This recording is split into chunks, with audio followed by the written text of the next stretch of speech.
Kuya, ay.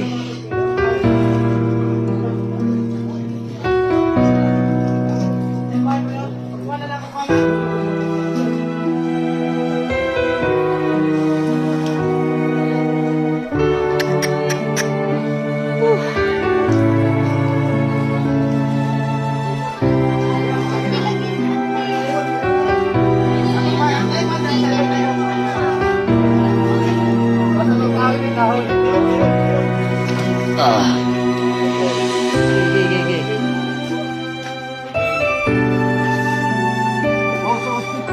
Kuya.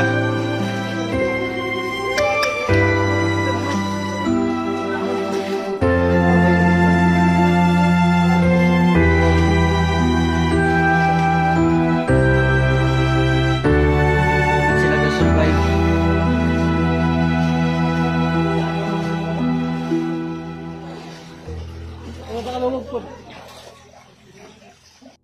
Guys, na karon rin kay magkarga tag bugas.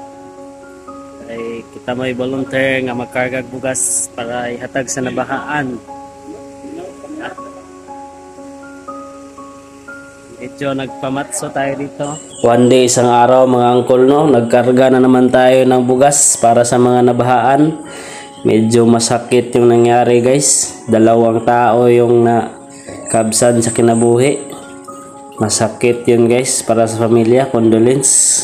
Kaya ito, ginawa natin ng paraan. Sumama tayo sa pag-volunteer na magkarga ng mga hinabang. Dako tayo dito ng bugas.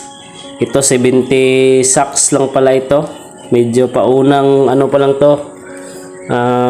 Pabigas ha, pamigay muna. Pauna to para may makain yung mga pamilya.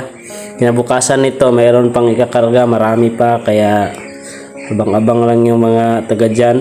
At dito na rin kami sa kuhaan na ng tubig.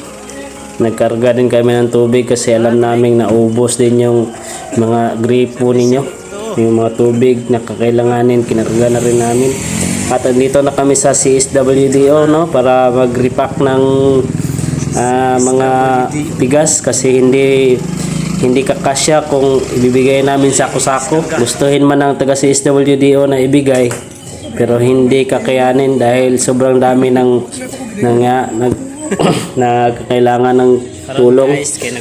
Siyempre nagpahulay muna at medyo nagbiro-biro muna ang inyong lingkod dahil nakakakapoy naman talaga maghakot ng bugas. Mabigat kasi yun, guys. 50 kilos yung hinakot namin, tsaka isang mini dam, tsaka meron pang mga iba ba doon, hindi ko nabidyoan, mahirap na kasi hindi na tayo nagpabida-bida kaya binirahan na natin. At ito na nga yung nirepack namin sa CSWDO. Medyo marami din kaming nirepack, binirahan. Ito pala yung mga pugi kong mga volunteers na kasama. Sobrang dami namin dito, no. Pero nakakalungkot talaga yung nangyari doon sa Bagong Taas na baha, pati sa Sugod at sa iba pang barangay na nagbaha. Condolence sa namatayan, sa nasiraan ng bahay. Huwag kayong mag-alala, andito na yung tulong. Mabangon din tayo, guys, kaya tubli ingat na lang tayo sa susunod. Sante, ligtas kayo, no. Ito na, sinasaking na namin yung mga hinabang ninyo, kaya antay-antay lang kayo. Ano ngayon, pizza 21 ngayon. Kaya mapamimigay na yun sa barangay ninyo, no, itong mga hinabang.